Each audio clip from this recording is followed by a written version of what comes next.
Are you ready for the recession? Are you ready for some of the toughest years of our lives? What's up, guys? It's me, Dr. Ray, coming at you with another video. Hit the like button, hit the subscribe button. Today, we're going to go over the general market and go over some things you need to be paying attention to. Alright, let's hop into the charts. So first things first, Bitcoin actually not doing too bad, guys. Showing a little bit of strength over these past few days, and with a little bit of a dip today, but generally this is following up on the strength of how the general stock markets have been doing. We are seeing just some general strength in the overall markets, and this makes sense. As we said before, guys, even in bear markets, you're still going to have rallies. You're still going to have the price. Price cannot trend in one direction forever, and Bitcoin and the markets have been getting hammered for a while now.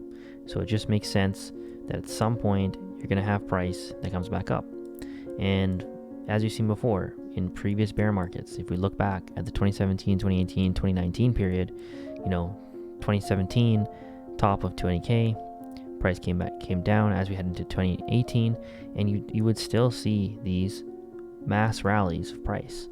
And this was in 2018. You would see rallies of up to 60%, 50%, 45%, and even if you zoom in here, coming into this time period where really we had this mass capitulation in 2018, we would still have rallies of, that there is a 25% rally in the price, right? From the bottom here to this local top there is a 20%, right?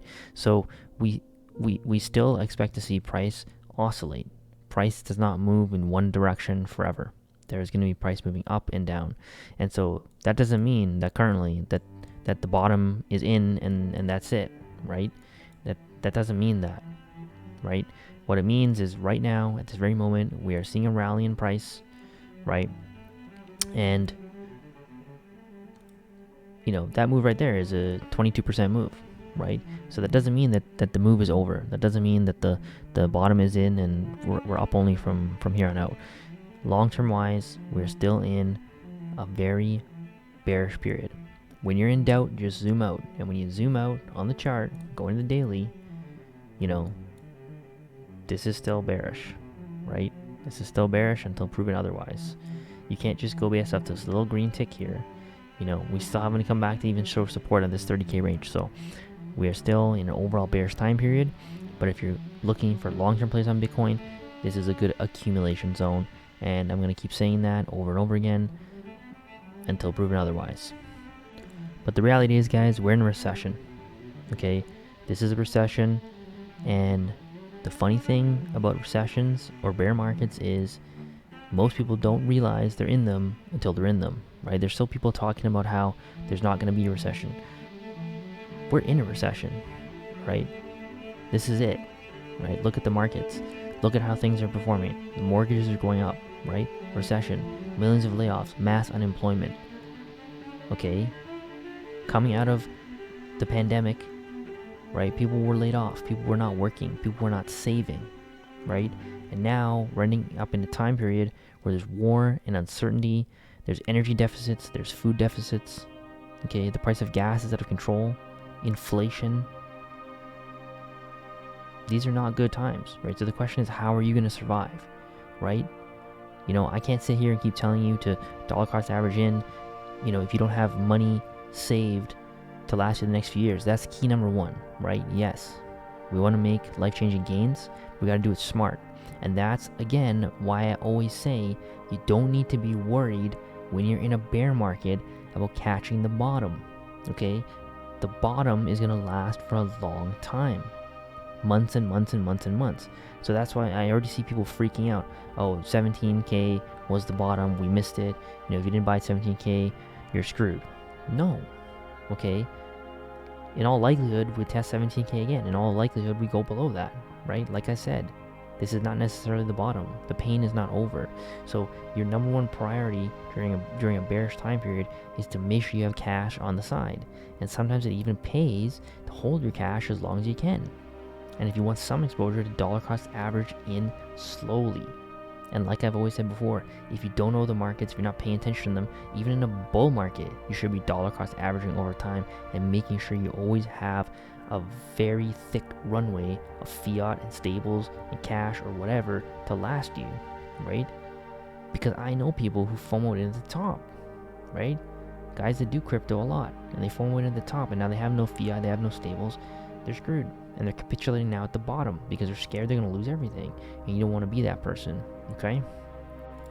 And even though we're seeing, some rally in the stock market today, again, that doesn't mean that bad times are over, right? Stocks are gloomy, futures are gloomy, recession fears. Everyone is fearful of this. And when there's fear, there's less desire for people to allocate capital. And that's not just you or me, that's everyone, right? And if the big institutions, the big players are quote unquote fearful or reserved, right, and being more cautious in what they're doing, it means we're still far way off, right? It's like I said in the previous video, okay? Markets are based on psychology. When the markets go up, they tend to go up hard. Why? Because everyone is FOMOing in, trying to ride the momentum. When markets are going down, they tend to go down hard too. Why? Because everyone is trying to sell before everyone else sells, right? That's why you see the pumps and the dumps on the charts, right? Even in good assets. That's just the way it is. It's psychological, right? We don't trend sideways or range unless the market's truly just dead, okay? But when there's euphoria, the market pumps. When there's fear, the market dumps. And I need to reiterate, guys, these are scary times, right?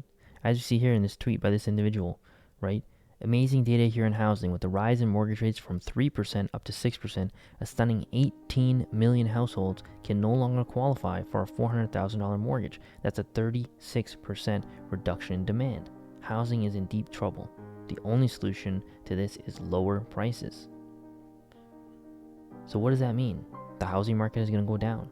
People are not going to be able to afford their homes. People are not going to be working. They won't be able to afford rents. This is what happens in a recession. The unexpected. What people think will never happen. Okay? This is the reality that we're heading into. But as we said before, when there's blood on the streets, when the markets are fearful, there's opportunity. That doesn't mean you bet the family farm or you throw everything at the coin on the dip. No. It means you dollar cost average in to get the best price while still reserving enough money that you have fiat and stables on the side. And that's the reality, guys. These are once in a lifetime opportunities, and the best thing about it is in a bear market is you don't have to be rushed. You can take your time. You're gonna have months and months and months in this bear period that you're gonna be able to dollar cost average in. Now, in terms of what we think Bitcoin is going to do right now, it's a bit uncertain. We are in a bit of a consolidation phase after this pump upwards and prices just trending down slowly. There's a possibility that we can head back down to this 0.618 Fibonacci range and then rebound back up using LA wave count. We do see that this is painting a nice 1 here and then a likely 2. And then upwards price movement from there is a possibility. And again, that fits the whole narrative of a bear market rally, right? We do like to see these sort of price movements, and it wouldn't be unusual or unnatural for the price, to retest up into this 30K range. Obviously, in order to do that, we're going to have to reclaim at least up into this area here, which is this 22K range. And once we kind of, once or if we break up through there, there's a good chance that we could be heading higher. Now, so I think personally right now, the short-term pain is over. I think in the short term, it's a bit unlikely that we retest this $17,000 zone for now. I do think the case is here that we can end up with a little bit of a rally here, although we have already seen some price action there. So we'll have to see, guys. As you know, I watch the charts throughout the day, and so what I'm seeing changes. So that's it, guys. We'll post another video tomorrow. Take care, take it easy, stay safe in this bear market.